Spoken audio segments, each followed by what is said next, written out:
Have you ever experienced the pressure of reoperation because of prosthetic issues such as screw or abutment fracture?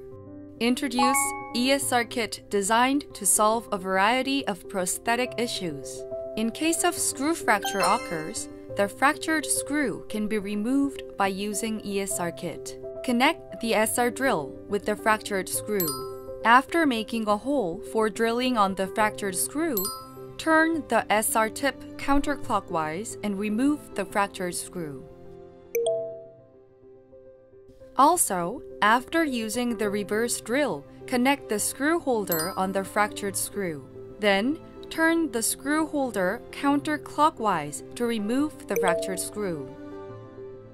In addition to screw fracture, the ESR kit can be used for removing the fractured abutment, repairing damaged thread of implant and screw hex slip. Try ESR kit designed to solve a variety of prosthetic issues.